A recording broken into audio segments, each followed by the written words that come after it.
12. Salmo 90, o verso 1 e o verso 12. Esse salmo é uma oração de Moisés. Moisés, o maior profeta do Antigo Testamento. E ele diz assim: Senhor, Tu tens sido o nosso refúgio ao longo das muitas gerações. Esse é o verso 1. Agora o verso 12. Senhor, ajuda-nos a entender como a vida é breve, para que vivamos com sabedoria. Vida breve e sabedoria são o centro das palavras de Moisés. Eu não coloquei aqui, mas por favor, vá lá para o Novo Testamento na sua Bíblia e vá à carta de Paulo aos Filipenses. E Paulo provavelmente vai nos ajudar a entender o que é viver uma vida com sabedoria, ou pelo menos nos dá um norte. O que a gente deve fazer, o que a gente deve pensar, como a gente deve agir, e muitas outras coisas que a gente precisa fazer. Carta de Paulo aos Filipenses, capítulo 4. Filipenses, capítulo 4, e no verso 8. Paulo está dando uma série de instruções à igreja que se reunia em Filipos, e agora ele chega na conclusão. E ele diz assim: por fim, irmãos, quero lhes dizer só mais uma coisa. Tudo o que for verdadeiro, tudo o que for nobre, tudo o que for correto, tudo o que for puro, tudo o que for amável, tudo o que for de boa fama, se houver algo de excelente ou digno de louvor, pensem nestas coisas. Em outras palavras, que a mente de vocês sejam tomadas por essas coisas. Encham ela dessas coisas. Tudo que é verdadeiro, tudo que é nobre, tudo que é correto, tudo que é puro, tudo que é amável, tudo que é de boa fama, tudo que é excelente ou digno de louvor. Pensem, meditem, reflitam nessas coisas. Amém, gente? Feche os seus olhos, vamos orar. Pai, nós te agradecemos pela Tua palavra, a Tua palavra que é para nós luz e lâmpada para os nossos caminhos e para os nossos pés.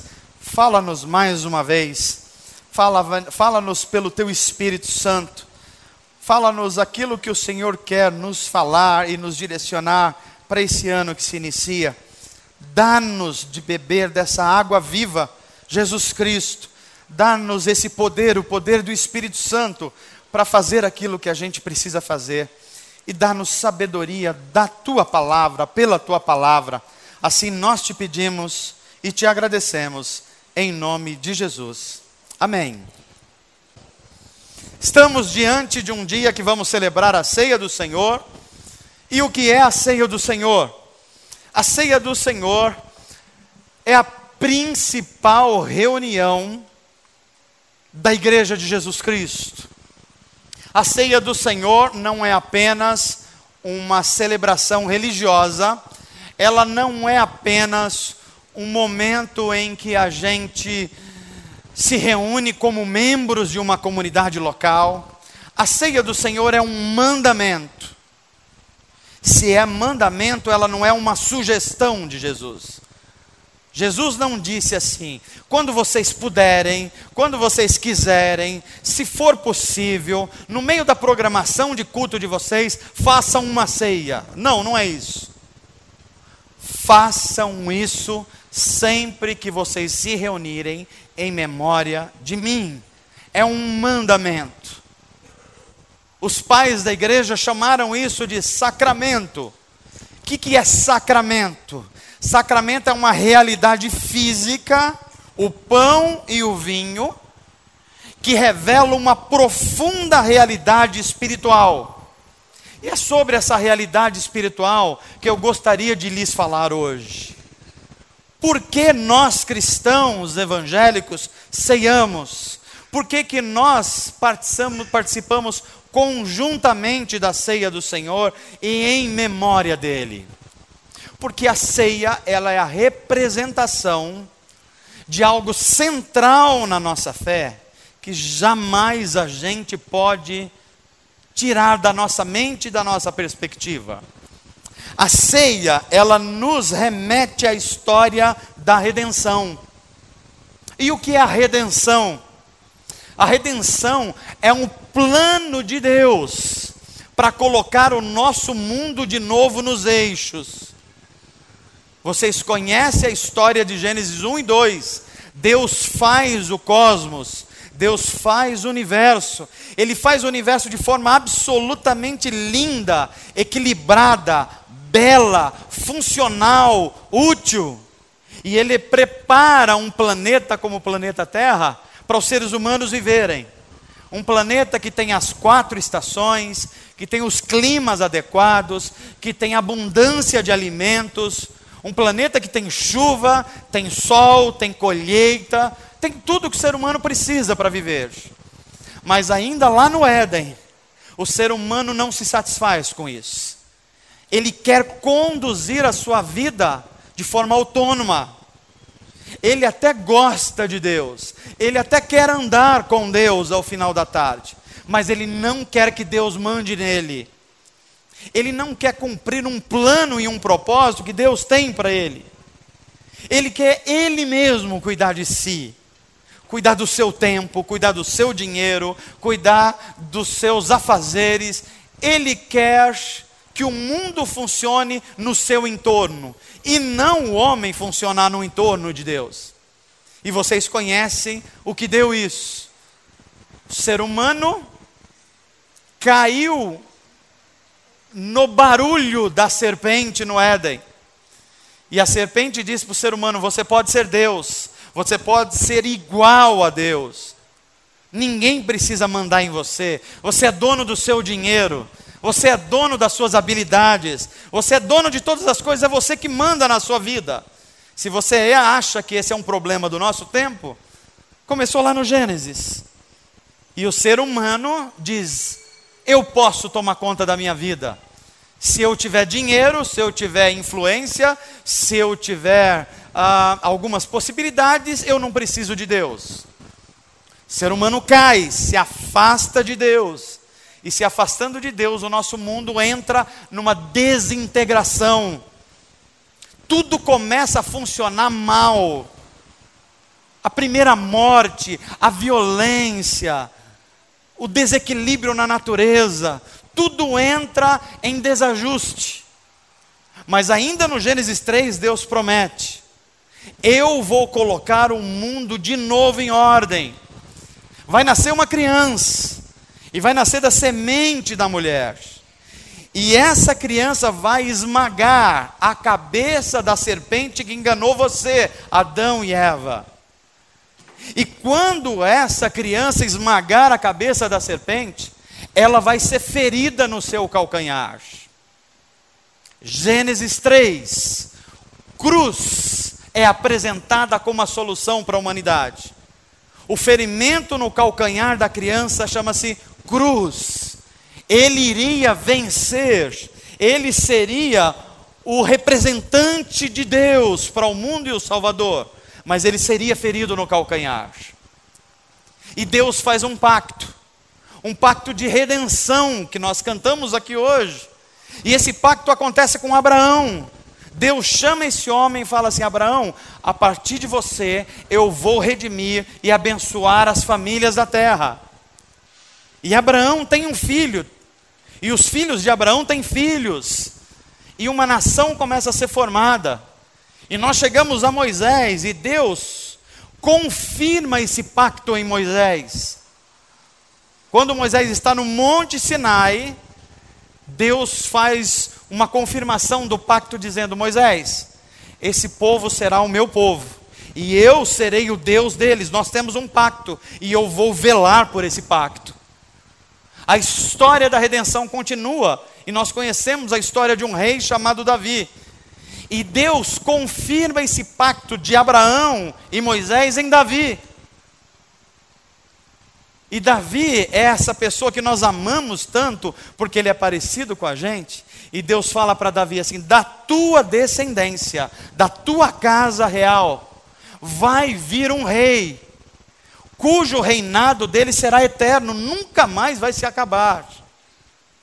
E cada vez que nascia um filho de Davi, toda a nação de Israel ficava na expectativa: é esse o prometido nas profecias? Quando Salomão chegou, foi isso. Quando Roboão chegou, foi assim. Quando veio Ezequias, foi assim. Quando veio Josias, foi assim. Mas todos esses reis falharam. Até que o profeta Isaías se levanta na nação de Israel e diz assim: um filho nos nasceu, uma criança nos foi dada, e o seu nome será maravilhoso, conselheiro, Deus forte, Pai da eternidade, príncipe da paz. 700 anos antes da criança nascer, a história continua, até que 2000 anos atrás, lá na Palestina, lá numa cidadezinha, num vilarejo quase que ignorado na geografia da Palestina, nasce uma criança no meio de uma estrebaria. Essa criança cresce como qualquer criança, ajudando o seu pai. Mas à medida que ele vai crescendo, Lucas, por exemplo, vai registrando essa infância do seguinte modo: e ele crescia em estatura e na graça e no conhecimento de Deus. Essa criança se torna um adulto extraordinário. E ele vive uma vida que impactou todas as gerações à sua frente, e por que não dizer para trás?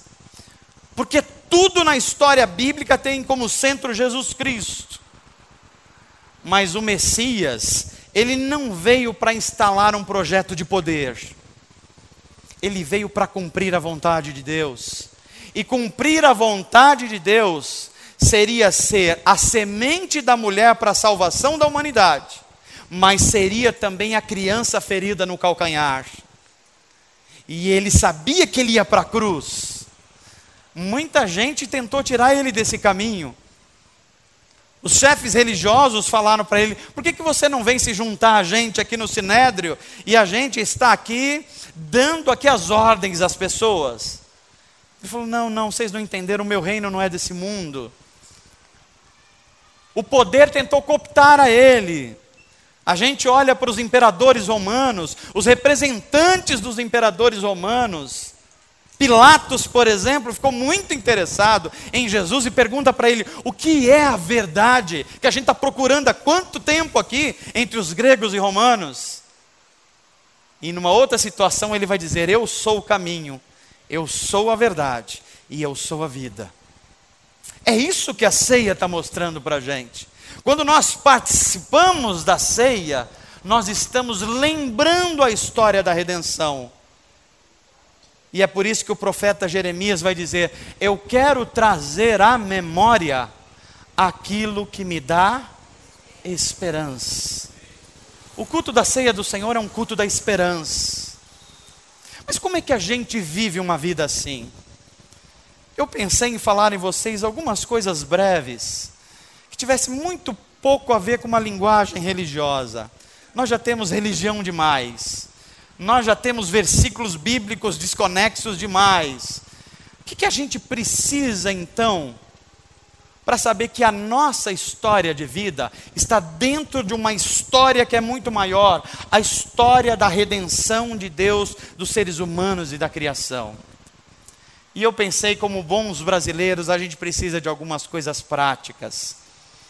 E eu queria refletir com vocês aqui, não é nenhuma pregação, mas eu queria que você prestasse atenção no que vai acontecer no seu ano de 2017.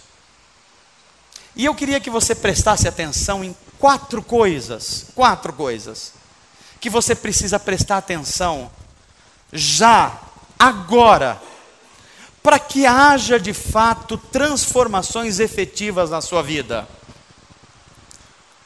Eu queria que, se Deus nos der a oportunidade de estarmos juntos no dia 31 de dezembro de 2017, no culto da virada, como foi lindo o culto aqui dessa virada, você não esteja com aquela historinha de crente, falando assim, Deus vai me dar um grande ano em 2018, e 2017 não aconteceu nada de diferente na sua vida. E aí em 2019 você vem para o culto de novo e fala a mesma ladainha. Que tal você tomar uma atitude?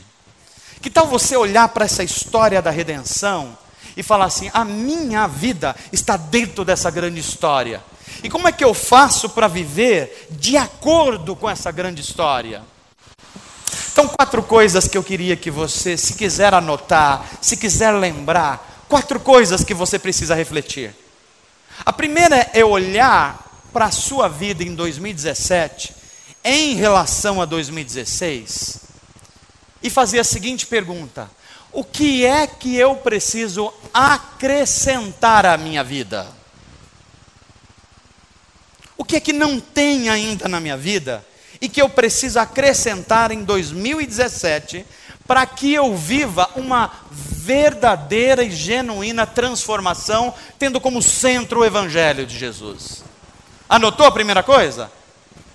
Então a palavra-chave é acrescentar. O que é que eu preciso acrescentar à minha vida?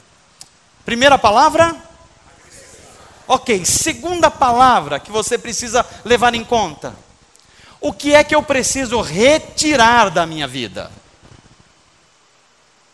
Coisas que fez mal para você, coisas que está fazendo mal para você. Isso pode dizer respeito a muitas coisas. Talvez você esteja no meio de relacionamentos ruins, relacionamentos que não têm a ver com o propósito de Deus para você, e tem empurrado você para longe de Deus. Talvez você entrou em negócios não pensados. Talvez você assumiu compromissos que não devia ter assumido, ou deixou de assumir alguns que você não assumiu. O que é que você precisa retirar da sua vida? Segunda palavra? A primeira é? O que é que eu devo acrescentar? A segunda é o que eu devo? Terceira coisa. O que é que há na minha vida que em tese é bom, mas eu preciso transformar? Ah, vocês querem o manter antes? Tá bom, a gente volta para o manter. Não, vamos deixar o manter depois. O que eu preciso transformar? Por exemplo, você pode ter um casamento que é bom ou razoável, mas ele está longe da excelência. O que eu preciso transformar para ter um casamento para a glória de Deus e para a nossa alegria? Você pode ter um chamado e uma vocação ministerial que você faz razoavelmente. O que nele pode ser transformado para você fazer com excelência? O que é que eu preciso transformar na minha vida para que seja melhor ainda? E agora, como vocês lembraram, que estava vendo aqui atrás de mim, o que é que eu preciso manter, porque é central na minha vida? Eu não posso abrir mão disso. 4 coisas: acrescentar, retirar, manter e transformar. Como é que a gente pode trabalhar essa transformação de Deus centrada no Evangelho? Eu coloquei aqui, e eu vou compartilhar com vocês, algumas coisas que eu aprendi nesse ano. E eu ficaria muito alegre se você puder refletir sobre elas. Como viver uma vida para a glória de Deus e experimentar a transformação da vida a partir do centro do Evangelho. Então olhem para a primeira coisa que a gente precisa aprender, coisas que eu preciso considerar, refletir em 2017 em relação à minha vida em 2016. Vocês podem passar a tela, por favor? Por favor. Coisas que preciso observar em 2017. Próxima, por favor. Eu preciso organizar a minha agenda. Você precisa de uma agenda em 2017. Porque se você não controlar a sua agenda, outras pessoas ou coisas vão controlar. Ou você faz isso, ou você vai viver ao reboque das outras coisas. Por favor, quando você for orar, ou quando você for falar com você mesmo, eu espero que você não repita a mesma frase enfadonha, que você não tem tempo. Porque Deus continua dando 24 horas para você todos os dias. Esse ano serão 24 horas vezes 365 dias.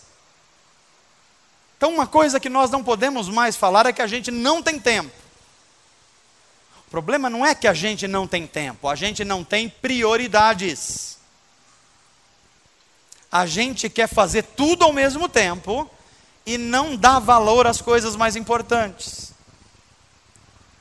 Quem quer fazer tudo acaba não fazendo nada.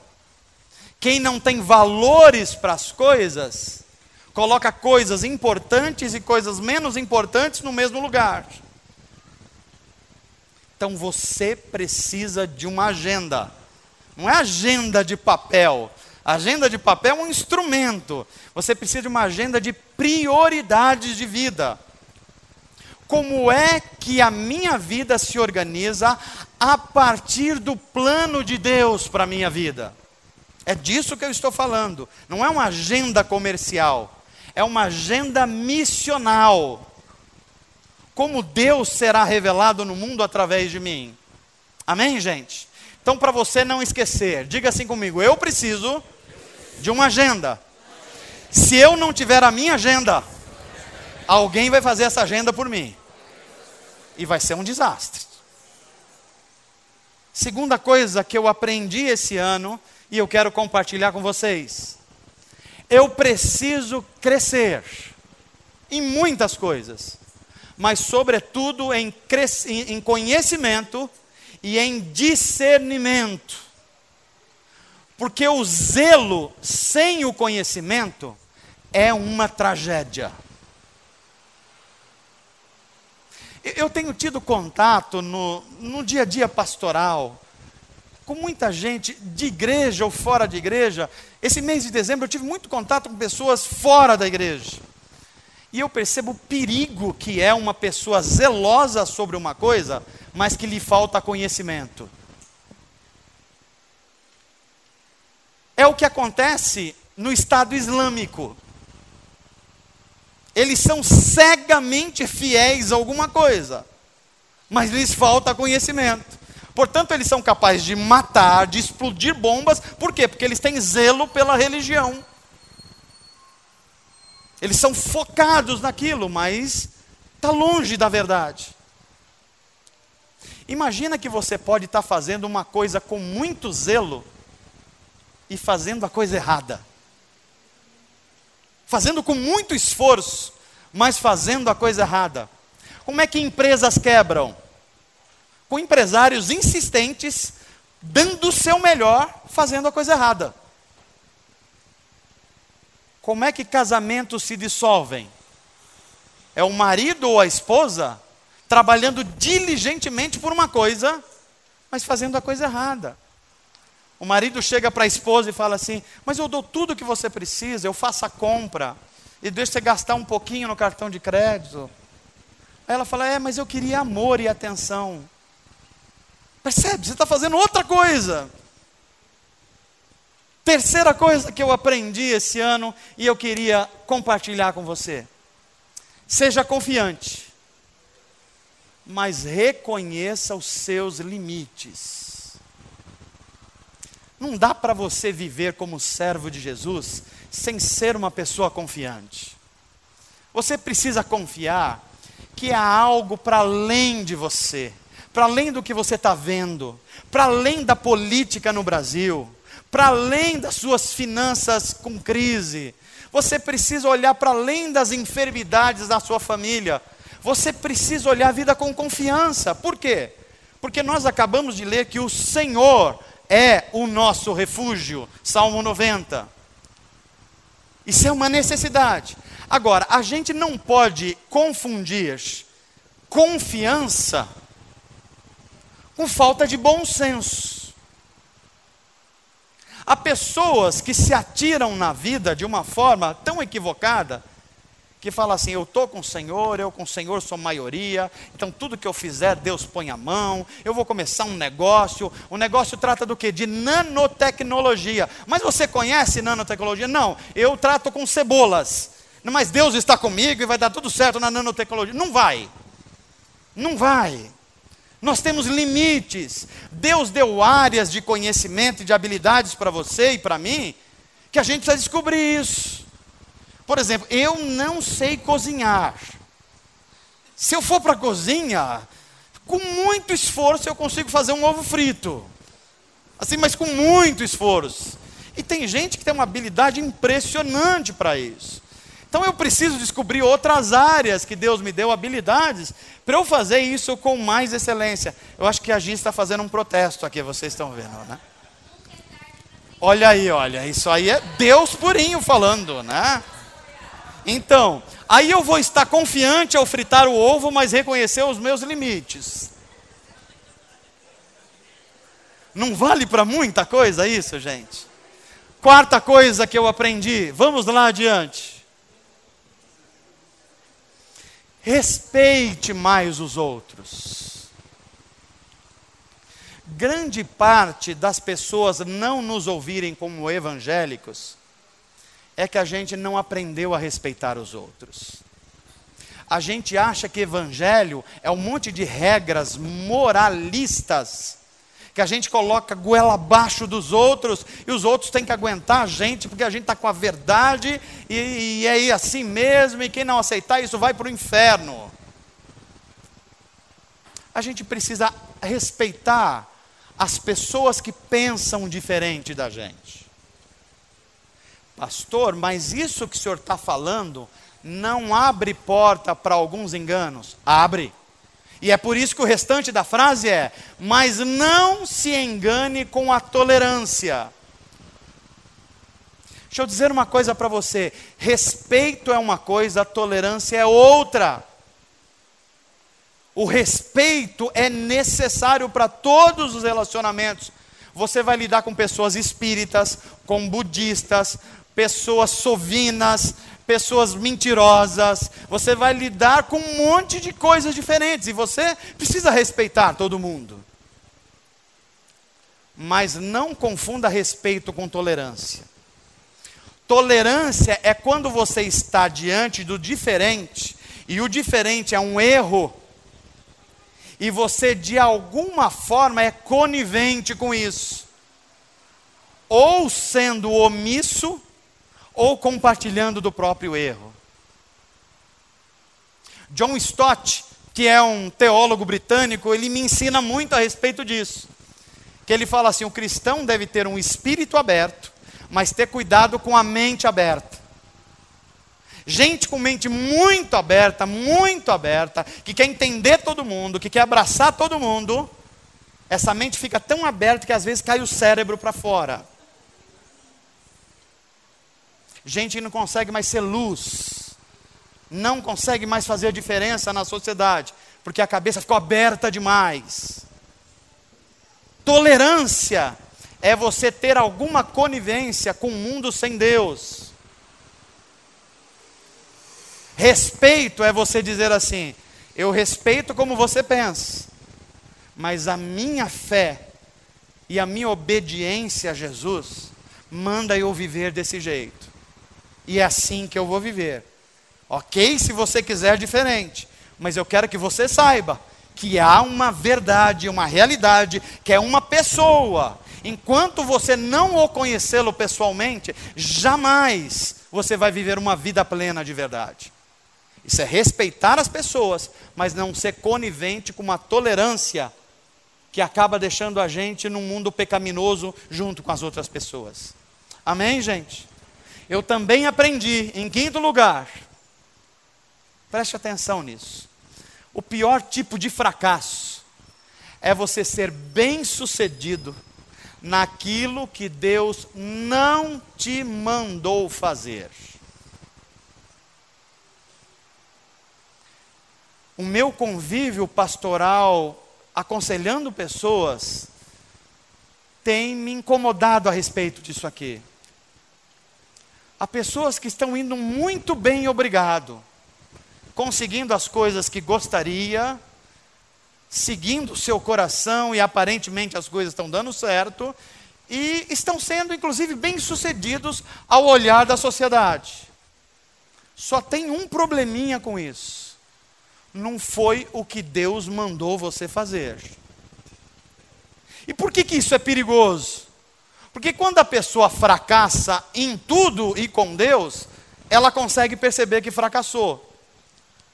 Mas quando ela é bem-sucedida em outras coisas que Deus não mandou ela fazer, ela não consegue perceber que a vida dela é um fracasso. E por que é um fracasso? Porque a vida não está sendo vivida na direção e nos propósitos de Deus para sinalizar o reino de Deus. É por isso que Jesus Cristo diz: quem quiser ganhar a sua vida, portanto ser bem-sucedido a partir do que acha, o que vai acontecer? Vai perder a sua vida. Mas quem perder a sua vida por amor a mim, esse vai encontrar a sua verdadeira vida. Isso é eternidade, isso é reino de Deus. Sexta coisa que eu aprendi em 2016. Essa aqui eu acho que vocês vão gostar mais. A nossa fraqueza é o território onde o poder de Deus mais se manifesta. É muito interessante ver isso, os evangelhos jogarem luz sobre a nossa vida nisso aqui. Você quer experimentar um fracasso no seu relacionamento com Deus? É justamente naquelas áreas que você acha que é forte. Naquelas áreas que você acha que já sabe. Naquelas áreas que você acha que já domina. Porque não é aí que o poder de Deus vai se manifestar de forma mais clara e aberta. Porque nessa área você já tem algumas disciplinas. Onde é que Deus vai se manifestar de fato, com grandeza, com glória e poder? É naquela área que você não tem controle. Porque quando as coisas acontecerem, vai ficar muito claro que foi Deus que fez e não foi você que fez. E é por isso que eu preciso ter essa perspectiva. Até nas minhas fraquezas e principalmente nelas, o Senhor é glorificado na minha vida. É quando a gente faz aquela oração apaixonada diante de Deus e fala assim: Senhor, eu não consigo fazer o que eu preciso fazer, a não ser que o Senhor haja através do teu Espírito. Aí Deus fala: é aí que eu quero mostrar a minha grandeza. E é aí que eu quero mostrar a diferença de fato. É nessas fraquezas que o poder de Deus se manifesta. Mais uma coisa que eu aprendi no ano de 2016. Eu preciso internalizar, ou seja, colocar bem fundo dentro de mim, que a legítima experiência de adoração sempre conduz à missão.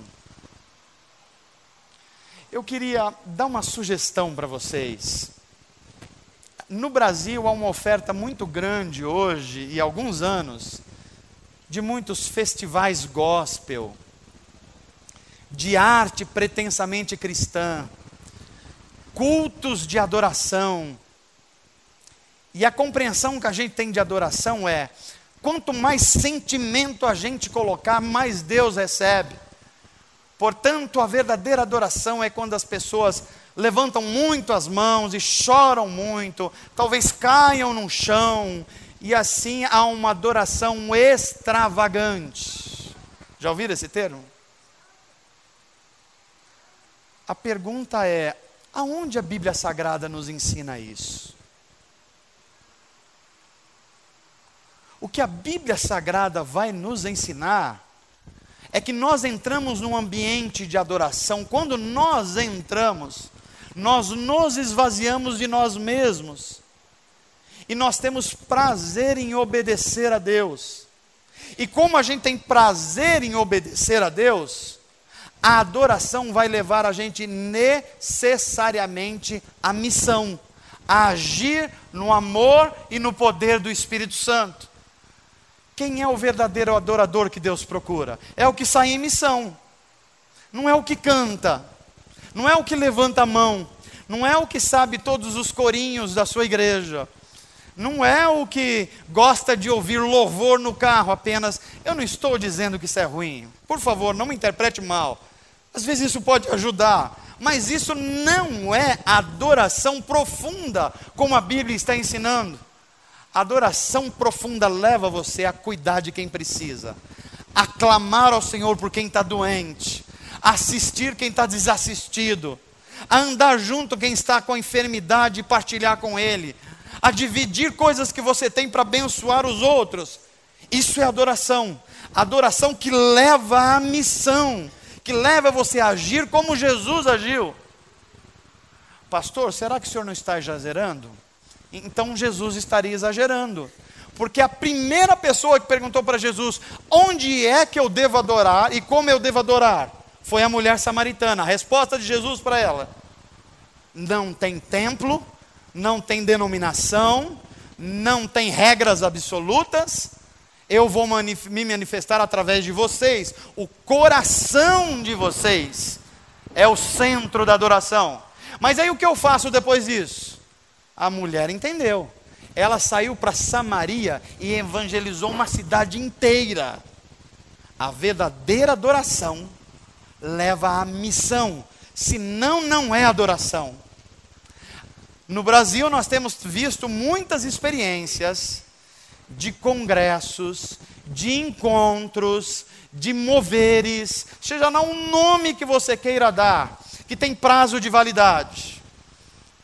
Pessoas participam da Semana Profética X, participam do encontro do final de semana X, e na segunda-feira parece que as pessoas são anjos, elas estão levitando, elas pedem perdão para todo mundo, elas parecem que vão viver uma vida absolutamente para Deus, mas isso dura uma semana.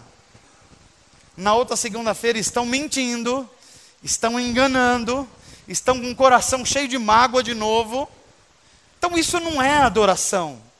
Adoração é a compreensão que você está diante de Deus 24 horas por dia.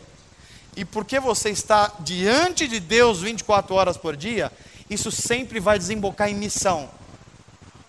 Porque o Novo Testamento vai me ensinar que se eu amo a Deus, eu abençoo as pessoas. Senão eu não amo a Deus. Eu aprendi também em 2016 que eu preciso cuidar mais da minha integridade e a integridade do meu coração do que da minha reputação. Deixa eu dizer uma coisa para vocês. As redes sociais têm aprisionado os cristãos, inclusive. Pessoas que acham que vão ser mais queridas de acordo com o que ela publica nas redes sociais, de acordo com que as fotos que elas mostram. Olha como eu sou feliz, olha como a minha família é feliz, olha como eu como bem. Isso é reputação. Mas pode ser que isso não seja aquilo que está dentro do seu coração. Pode ser que muitos sorrisos de Facebook escondam um coração amargurado. Pode ser que muitas alegrias externas estejam mostrando muitas frustrações internas. Pastor, o que eu devo fazer então? Eu devo abrir o meu coração e sondar esse coração e pedir para Deus olhar para dentro dele e falar assim como o Salmo 139. Sonda o meu coração, ó Deus. Vê se há nele algum caminho mau. E se houver, limpa o meu coração. A minha reputação está nas tuas mãos. O Senhor sabe o que fazer com ela. O que eu quero é ser um seguidor de Jesus Cristo com integralidade do coração. Amém, gente? Estamos caminhando para o final. Nona coisa que eu aprendi em 2016. Que Deus nos dá critérios, mas nós tomamos as decisões. Há muita confusão no povo de Deus em relação a isso aqui. Muita gente não experimenta transformação na vida, porque inverte isso aqui. As orações de muita gente estão com essa frase invertida. Deus, eu tenho escolhas aqui para fazer. Aliás, eu tenho critérios aqui. Eu quero ser assim, eu quero ser abençoado, eu quero isso, eu quero aquilo. São os critérios. Agora fala assim, Deus, agora toma uma decisão aí a meu favor. Aí Deus está falando, ei, tá trocado isso. Porque os critérios sou eu que dou. E as decisões é você que toma. Já viu pessoas que se acostumou a todo problema que enfrenta, ao invés de ser dedicado e refletir e orar sobre aquilo, acostumou-se a dizer, está nas mãos de Deus. Mas estar nas mãos de Deus não é estar nas mãos de Deus. É se esconder atrás de uma irresponsabilidade. Porque o que está nas mãos de Deus está sobre oração, está sobre obediência à palavra de Deus. Aí está nas mãos de Deus. Então nós criamos uma geração de cristãos meio irresponsáveis.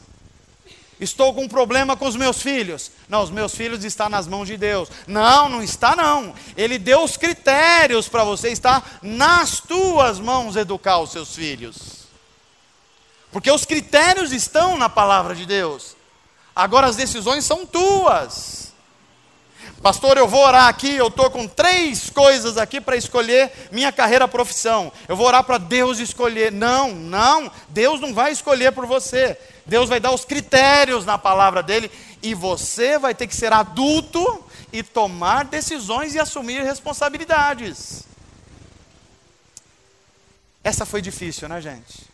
Eu não ouvi nenhum glória a Deus. Eu queria ver uma igreja pentecostal nesse momento aqui.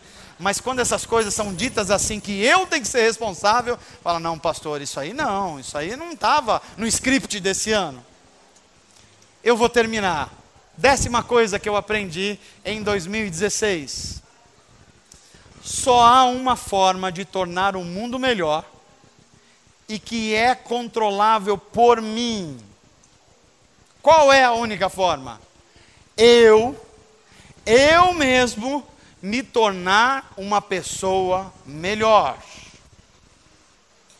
Você já percebeu como a gente, todos aqui querem um mundo melhor? A gente não quer?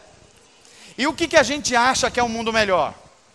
Ah, pastor, as pessoas precisam ser mais bem educadas. As pessoas precisam ser mais generosas. As pessoas precisam.